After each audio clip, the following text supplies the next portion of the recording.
This video is brought to you by Nebula. Could the Republican Party be on the verge of a monumental shakeup? Well, the campaign of Nikki Haley may just be the thing to change the course of the whole party. With the 2024 election coming ever closer and Trump still the clear favourite for the Republican nomination, anti-Trump Republicans have started coalescing around fewer and fewer candidates in order to give themselves the best chance of beating Trump at the upcoming primaries. At time of writing, polling suggests that their best bet will be Nikki Haley, who's been gaining in primary polls recently and, according to a recent New York Times poll, would wipe the floor with Biden in basically every swing state. So in this video, we're going to explain who Nikki Haley is, how her policy platform could upend Republican politics, and whether she's really got a chance of bringing down not only Trump, but Republican politics as we know it. Before we start, if you haven't already, please consider subscribing and ringing the bell to stay in the loop and be notified when we release new videos.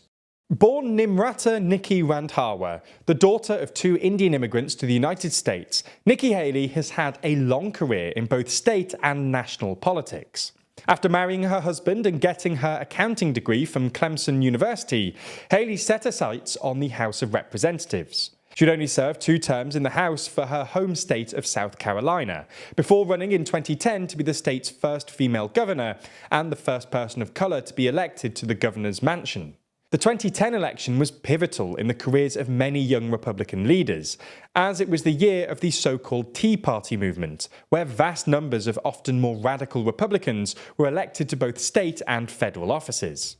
Haley was no different, assuming office soon after and even winning re-election 4 years later. She gained national notoriety after the horrific mass shooting of an African-American Methodist church in South Carolina, where 9 people lost their lives in an attack motivated by notions of white supremacy.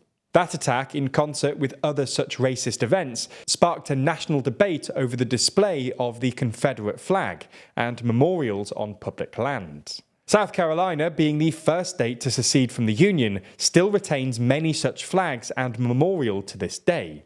Controversy arose specifically regarding a Confederate battle flag displayed outside the South Carolina state legislature. In a move that came as a surprise to many, Nikki Haley ordered the flag to be removed. Haley would go on to champion the flag's removal as a victory of reconciliation, remarking, "My hope is that by removing a symbol that divides us, we can move forward as a state in harmony, and we can honour the 9 blessed souls who are now in heaven." Here we see the political brand of Nikki Haley start to form in earnest. As a staunchly conservative minority female governor in a southern state, she was uniquely able to bridge ideological and racial divides that made scenes like the removal of the Confederate flag possible. This kind of emphatic conservatism is what propelled her into the next stage of her career as the US ambassador to the United Nations during the Trump administration. While working under her now fellow 2024 rival, Haley sought to build her foreign policy credentials, a common desire of wannabe presidential contenders. This led her to now being one of the most outspoken candidates on foreign policy matters, including perhaps most notably Ukraine, where she set herself out from other top candidates like former President Trump. While Trump has called for a full pause to Ukraine aid until Kyiv turns over information on President Biden's alleged business dealings in the country, Haley has called to actually increase material and military support towards Ukraine, often framing the conflict as a sort of proxy conflict against an anti-American axis, including not just Russia, but also the likes of China, Iran, and North Korea.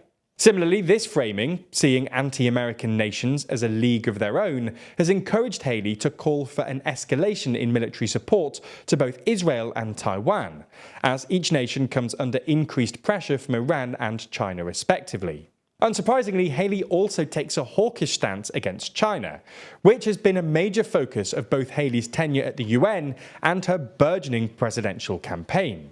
Perhaps most significantly, she rejects the idea of economic cooperation with China, and earlier this year she told Treasury Secretary Janet Yellen, who's tried to develop an economic and diplomatic relationship with China, that "you don't understand China. China only plays with a winner-takes-all scenario. They never play by the rules," and disparaged the idea of doing more business with China. The point we're trying to make is that Haley is the candidate who's expressed the most willingness to be confrontational on the world stage, and her hawkish foreign policy credentials suggest she would be one of the most interventionist presidents since the Iraq War era began. But besides foreign policy, where does Nikki Haley stand on other issues? Abortion has been one area of policy where Haley differs from many in the GOP. She does support a national abortion ban after 15 weeks, and even signed a 20-week ban in South Carolina. However, unlike many candidates, she's advocated for greater access to contraception and abortion-inducing drugs. On gun control, Haley has long been willing to engage with criminal justice reforms, but stops short of supporting new gun laws. Notable here is her disdain for so-called red flag laws that remove guns from those seen as a threat to themselves or others for a limited period of time. These types of laws have been seen by many on the political right as acceptable compromises to calls for increased gun control in the wake of mass shootings. On economic policy, Haley has largely kept to standard Republican talking points, but has expressed some distinct views. Crucially, she's proposed raising the retirement age for those currently in their 20s in order to keep Social Security solvent, and has criticised Republican willingness to pass large spending bills without budget cuts attached. All in all, Haley's domestic policy could be fairly described as more moderate than the MAGA wing of the party, helmed by Trump and DeSantis, and her interventionist foreign policy stands in stark contrast to the MAGA wing's isolationist instincts. Nikki Haley has and will continue to bill herself as the foreign policy expert of the race. However, as the race continues to unfold, her chops as a leader of the moderate wing of the party should become increasingly obvious as the dynamics of the race change. Already, with the decision of former Vice President Mike Pence to drop out, it's becoming apparent that many moderate voters are willing to shift their support across the anti-Trump candidate and the future of this primary. And the 2024 election as a whole is looking incredibly fluid going into the end of the year. That's unfortunately all we have time for on YouTube today, but if you enjoyed this video and want to support us in making more of this kind of content, then you should check out Nebula. That's the creator-built and creator-owned streaming service where you can watch all of our videos and podcasts across our channels, totally ad-free. Plus, we post some of our videos on there early, and there's a bunch of exclusive content already there waiting for you on the platform. Now, if that wasn't enticing enough, Nebula is also full of incredible content from other creators you know and love, like Johnny Harris, Real Life Law, and Legal Eagle, as well as lots of cool creators you haven't even discovered yet. And the best thing is that this can all be yours for the price of just $2.50 per month. So check it out by clicking the link in the description, and make sure you use our link so they know you came from us, which will help us produce more content in the future.